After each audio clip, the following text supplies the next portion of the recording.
Assalamualaikum warahmatullahi wabarakatuh. Waalaikumsalam warahmatullahi wabarakatuh. Kita jumpa lagi dalam podcast dengan tamu spesial kita, Pak Holil. Oke, kita lanjut Pak Holil tentang bagaimana awal-awal bekerja di sekitar airport ya. Pada saat itu bekerja sebagai security di lini depan airport. Lalu pindah ke perusahaan maskapai yang ada di Indonesia. Iya. Maskapainya sudah collapse sekarang ya. Udah nggak ada sekarang. Waktu itu Pak Holil bekerja di bagian apa itu di maskapai itu? Dulu saya tuh bekerja ya sesuai dengan basic kita ya. Waktu kita melamar itu kerjaan yang tersedia sebagai security. Security ya. Ya, tapi saya lebih cenderung security-nya tuh khusus security untuk baggage service. Jadi pelayanan bagasi gitu. Nah inilah ke sobat muslim di mana saja berada. Pekerjaan awal seseorang itu kadang sangat berkesinambungan atau sangat berhubungan dengan pekerjaan berikutnya. Untuk itulah harus teliti, harus betul-betul memilah-memilih pekerjaan, terutama pekerjaan awal ya, ketika pada saat awal-awal bekerja ya. Jadi ini jadi acuan ya buat kita. Kalau memasuki dunia kerja itu ya harus betul-betul di zoom lagi apa yang cocok dengan minat kita, karena ini akan berakibat kepada jangka panjang nantinya. Betul, ya. Seperti itu. Oke, jadi Pak Holil waktu itu bekerja sebagai security di sebuah maskapai. Ya? Betul. Gimana tuh kira-kira prosesnya? Jadi prosesnya gini. Pada waktu saya setelah berhenti dari perusahaan security outsourcing di Bandara Soekarno-Hatta, ya setelah itu saya kerja cuma 8 bulan. 8 bulan bekerja karena saya seharusnya kontrak 1 tahun, karena ada sedikit masalah, akhirnya saya dikeluarkan atau istilahnya dikeluarkan lah. Nah, sambil menunggu waktu seperti yang saya ceritakan tadi, resign atau keluar Pak Holil? Saya waktu itu resign ya. Resign, saya keluar. Bukan dikeluarkan ya, kita resign itu kan. Kalau dikeluarkan lan konotasinya beda lah ya gitu. Berarti kita yang tidak baik. Fired gitu kan. Resign lah artinya. Setelah itu saya mencobalah untuk mencari pekerjaan itu kan. Akhirnya ada satu lowongan di suatu maskapai penerbangan. Dan waktu itu penerbangannya yang sangat booming sekali ya di Indonesia, bahkan di Asia lah, penerbangan yang low cost lah gitu kan. Dikenal lah, sangat terkenal. Pada waktu saya ada lowongan kerja untuk security. Nah, karena waktu itu basicnya security, iya kan, saya menggunakanlah pekerjaan itu sesuai dengan basic saya. Akhirnya melamar pekerjaan, akhirnya alhamdulillah saya keterima dengan gaji kurang lebih sekitar 950.000 ya kan, karena sangat murah sekali waktu itu kan. Akhirnya dia masuk di suatu maskapai tahun 2000 berapa ya, sekitar 2000. Cukup lah ya, cukup lah ya, puasa ya. Ya tapi alhamdulillah lah ya, berkah itu kan nilainya kecil tapi manfaatnya besar itu kan. Nah, di sini alhamdulillah. Bagaimana kita mensyukuri? Nah, mensyukuri nikmat Allah, mensyukuri dulu baru menikmati gitu kan. Tidak menikmati dulu bersyukur. Nah, salah, harus mensyukuri baru menikmati. Jadi gaji berapapun yang penting bersyukur. Bersyukur ya gitu kan. Mau gaji kayak dulu. Janganlah, kalau untuk sekarang kalau sekarang susah. Soalnya dulu belum berkeluarga, sekarang sudah berkeluarga alhamdulillah gitu kan. Nah, setelah kita melamar di suatu maskapai, keterima dan bekerja. Pada waktu itu saya ditempatkan bukan di security yang umumnya. Nah, di satu maskapai ini ada khusus security untuk menangani passenger atau penumpang yang membawa kelebihan bagasi untuk dibawa ke cabin. Nah, itu kan ada tuh. Jadi security dari pasasi ke cabin. Okay. Jadi security pakai pasasi itu artinya security, dibilang itu security baggage ya. Artinya security untuk menangani bagasi. Sekarang fungsi itu masih ada di airport? Di airport sekarang masih ada. Kalau untuk maskapai swasta masih ada karena itu diberlakukan. Itu melekat di maskapai. Di maskapai. Kenapa itu harus diberlakukan? Karena dulu ada ketentuan bagasi yang dibawa ke cabin itu harus dibawa di 7 kilo atau 5 kilo. Dan di situ ada timbangannya atau spek bagasinya seperti apa gitu kan. Jadi waktu itu fungsinya mengecek barang bawaan dari pasasi ke bagasi. Dari check-in counter Dari check-in ke counter boarding gate ya. ke gate ya Iya. pesawatnya. Pada waktu itu saya sebagai security-nya di situ. Jadi setiap penumpang yang mau berangkat bawa barang, kadang-kadang mereka over bagasi itu tidak mau bayar. Over bagasi tidak mau bayar, apalagi mohon maaf ada daerah tertentu yang notabene kalau berangkat ke Indonesia ke Jakarta itu bawa barang banyak. Pasti dia belanja gitu. Iya. Nah, itu yang saya sampaikan seperti itu. Baik. Oke, berarti suka dukanya seperti apa itu? Suka dukanya kita selalu berbenturan dengan penumpang, passenger. Karena kadang-kadang passenger itu tidak terima. Suka dukanya dengan apa namanya? Pekerjaan sebagai security baggage itu kadang-kadang penumpang tidak menerima. Darmaji. Ya gitu lah. Jadi sekarang gini, minimal bagasi itu kan diberikan free itu kan 20 kilo ya. Betul, darmaji. Ngedawar 5 ngaku hiji gitu. Mawana 5 ngaku hiji. Ya ada itu kan, darmaji gitu kan. Jadi itulah sampai berantem lah, artinya berantem adu argumen lah dengan mereka. Karena jelas mereka berangkat itu kan pulang itu kan pasti berupa belanjaan, apalagi dari daerah belanja ke Tanah Abang beli baju dan lain-lain buat dibawa ke kampung halamannya untuk dijual kan bagasinya banyak gitu kan. Sedangkan kapasitas bagasi dia tuh cuman hanya airline tuh hanya 20 kilo gitu kan. Lebih dari 20 kilo mereka kena over baggage gitu kan, kena over bagasi gitu. Jadi waktu itu kendala terbesar adalah banyak penumpang yang tidak terima ditegur, Pasti. ya kan? Banyak yang bawa bagasi yang melebihi kapasitas 7 kilo ya. Iya. Cabin 7 kilo tapi marah-marah dan sebagainya. Itu udah hal yang biasa ya. Udah hal yang biasa kami. Yang paling ekstrim yang diterima perlakuan dari penumpang seperti apa? Ya sampai yang paling ekstrim ya mereka gini. Pertama ada satu kejadian benar-benar kadang-kadang membuat kita sendiri merasa gimana gitu ya. Suatu ketika barang ini dia berangkat ada 2 orang passenger. Tapi dia sudah membuat skenario. Ya kan? Skenario pertama mereka bagasi di polling, artinya bagasi dititipkan. Sedangkan dalam aturan tidak boleh bagasi dititipkan. Karena apa? Kalau begitu bagasi dititipkan ternyata di dalamnya ada tanda kutip, ada hal-hal yang sifatnya dilarang. Tanggung jawab. Siapa yang bertanggung jawab? Ya, nah itu kan, itu yang kami larang. Itu tahun berapa tuh, Pak Holil? Itu tahun 2004. 2004. 2005. Berarti 2004 Pak Holil ini seorang Holiluddin ini sudah mulai tahu tentang dunia penerbangan. Tentang tahu dunia penerbangan. Dunia pasasi, check-in counter, baggage segala macam ya, boarding tiket dan sebagainya. Sudah mulai tahu. 2004. Berarti sekitar 16 tahun yang lalu. Iya, betul. Cikal bakalnya seorang Holiluddin yang menguasai handling di Airport Soekarno-Hatta saat ini. Jadi kalau kita bicara masalah dunia penerbangan, tentunya itu ada mengatur pada aturan yang berlaku tentang perhubungan ya, Departemen Perhubungan itu. Jelas ya, jadi gini, ini kadang-kadang membuat kita kenapa sih saya bisa tahu seperti itu? Karena saya sudah terjun ke dunia ini gitu kan. Dunia penerbangan sudah terjun walaupun sifatnya di badan pasasi, tapi saya sekolah danger goods-nya, sekolah abseknya. Sertifikat ada semua gitu. Sekolah semua di ada. Ini sangat menarik nih ya. 2004 Pak Holil sudah masuk ke dunia penerbangan, dunia aviasi, di mana banyak sekali regulasinya ya. Betul. Oke, di security check-in counter itu berapa lama? Saya waktu itu tidak lama. Saya karena mungkin pimpinan melihat ya.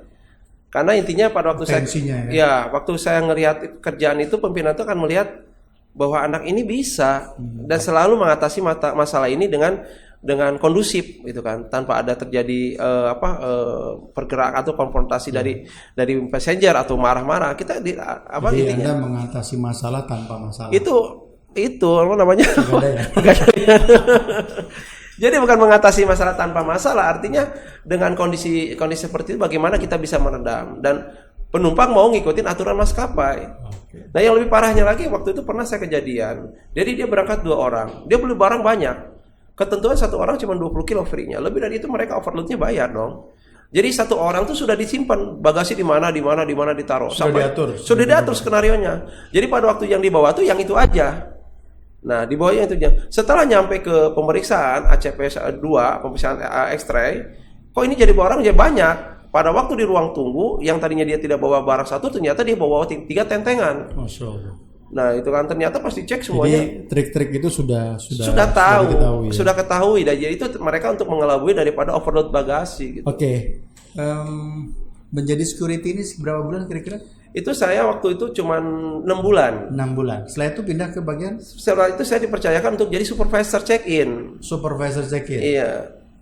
Waduh. Supervisor check-in, saya jadi supervisor check-in karena melihat kapasitas saya royal terhadap perusahaan, bisa memberikan pelayanan baik. Problem Dan solving. artinya kita emang royal lah karena kita pada prinsipnya bekerja. Apalagi pada waktu itu kan orang punya kebanggaan bekerja di suatu maskapai. Ya sekarang kan kerja di suatu maskapai itu harus mempunyai sekolah inilah sekolah itu. Pada waktu itu tidak ada. Itu kan. Anda mampu, Anda bisa emang cekatan atau Anda mampu ya kita silakan. Jadi training itu. Palu gak ada. Palu gak ada, betul. Apa yang lu mampu? Mantap itu sudah. Waduh. Hebat. Ya. Jadi supervisor check-in. Suruh check-in. Makin terasah pengetahuan Makin tentang terasa dunia betul.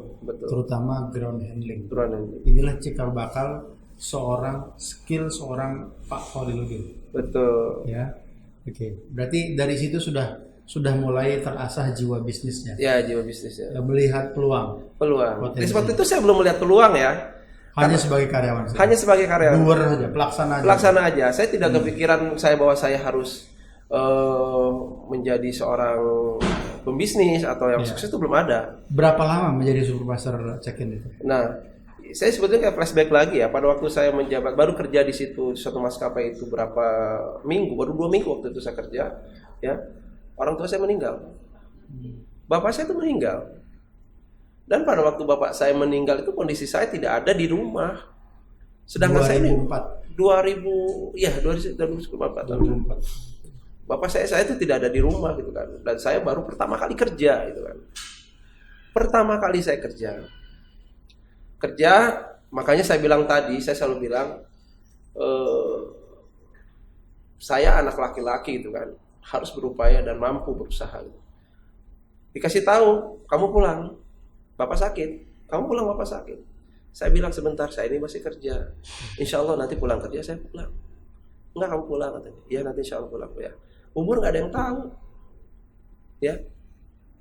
Pada waktu malam hari dikasih tahu, besok paginya saya sudah mau berangkat ke kerjaan. Pada waktu itu baru kerja 2 hari di suatu maskapai, 2 minggu.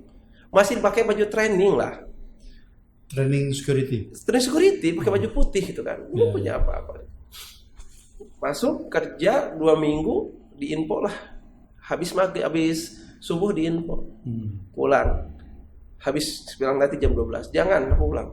Jadi tidak dikasih tahu saya apa yang terjadi itu tidak dikasih tahu. Oke, jadi supervisor check-in counter berapa lama kira-kira?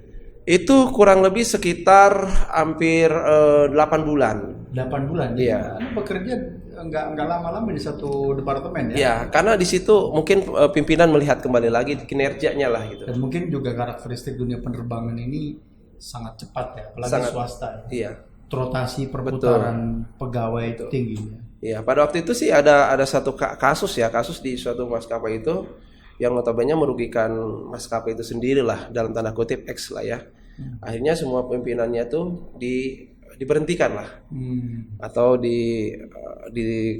dikeluarin semua ya, dirumahkan semua. Nah di masa transisi itulah yang saya menjadi sesuatu yang membuat saya berubah gitu. Begitu jadi supervisor diangkat saya jadi chief supervisor. Setelah supervisor, chief supervisor. Dalam makin terasa lagi dunia kemampuan dunia penerbangannya. Betul. Terutama ground handling makin terasa lagi. Dari mulai boarding gate, check-in counter, boarding gate sampai ke apron itu saya sudah menguasai semua. Iya. Jadi orang-orang angkasa pura, otoritas bandara, ya, security, absek dan sebagainya, bahkan sampai dengan pihak keamanan Polres Bandara sudah mulai kenal. Udah mulai kenal semua. Nah, ini bagian yang paling seru. Kapan dan momen apa Pak Khalil mencetuskan untuk membuat usaha sendiri, yaitu one service waktu itu. Iya, one service waktu itu. Handling one service. Saya Betul. ingat sekali waktu Iya. itu kita ngobrol Masih di Blue Sky ya. di Blue Sky Iya, pertama Blue Sky, kali. betul. Ya, Pak Holil menawarkan branding One service. one Ya. service. Betul. Ya. Saya terkesima sekali ya, walaupun dengan brosur yang sederhana, Iya. tetapi penyampaian poin-poin featuresnya itu sangat lengkap Alhamdulillah. waktu itu ya. Ini Betul. apakah ada momen waktu itu tahun berapa mendirikan One service itu tercetus dari dunia pekerja karyawan sampai dengan merambah usaha sendiri, itu tahun berapa dan ada momen apa sampai tercetus mulai untuk usaha sendiri? itu tahun 2012. 2012.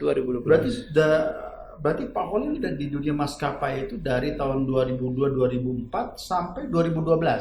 Sebelumnya jadi gini. Saya itu di maskapai itu sebetulnya tidak lama. Saya pernah mengalami beberapa kali perubahan. Karena maskapai yang pertama saya terakhir pangkat jabatan saya sebagai asisten manajer yang itu tuh akhirnya dia collab itu tahun 2009 kalau nggak salah. Maskapai ini ya. Collab tahun 2009. Saya tahu maskapai ya, apa. tahu. Jangan usah disebutin lah ya. Jadi dia itu mengulas ya. Ya pokoknya yang inilah. Ya itu. Yang hawanya seger ya. Segar itu. Jadi saya 2009 akhirnya saya mulailah kuliah. 2008 2009 itu saya mulai kuliah. 2008 2009 mulai kuliah. Kuliah lagi, saya di kuliah di situ. Saya sambil waktu itu sudah berkeluarga. Tahun 2006 itu saya sudah berkeluarga, sudah nikah gitu. Dengan juragan kos. Supaya gratis kosan. Ya itulah masya Allah. Saya udah nikah. Nah, ini cerita secara agak sedikit naik ya porsinya ya, tidak di bawah ya. Saya menikah di 2006 ya kan, 2008 saya mulai masukkan kuliah. Iya. Nah, pada waktu itu saya kerja di suatu maskapai yang sekarang juga collab semua gitu kan. Collab semua. Jadi mungkin salah satu alasan Anda usaha adalah karena perusahaan yang Anda naungi selalu collab. Iya. Seperti itu. Kenapa saya bilang demikian? Saya bilang gini, kalau saya kerja Apa dengan Pak Holil? Nah, makanya itu saya juga kadang juga bingung dengan saya itu ada apa gitu kan.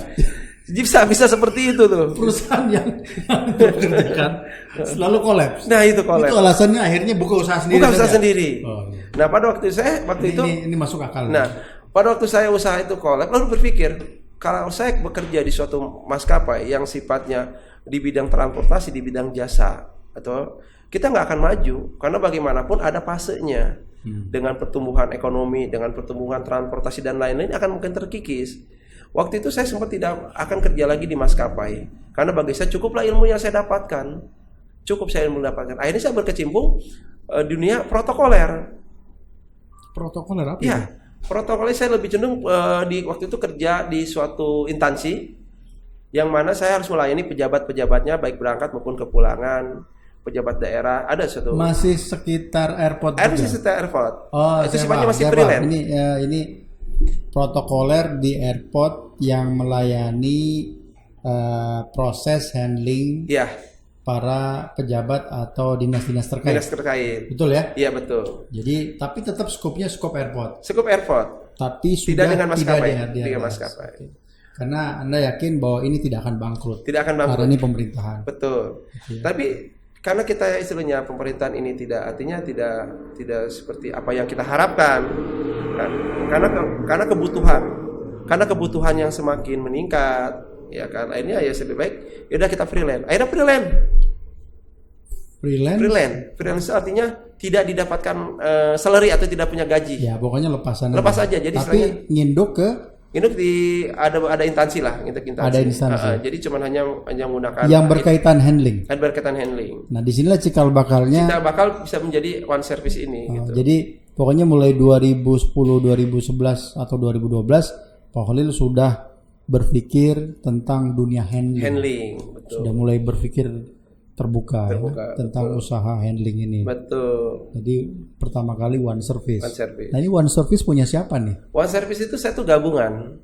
Ada karena saya sebagai direktur utama dan saya bekerja atau ada beberapa pemilik saham ya perusahaan itu, ada pemilik investornya, ada beberapa. Nah, termasuk saya juga pendirinya dan termasuk saya pun sebagai direktur utama di situ. Nah, ini cukup menarik menurut saya.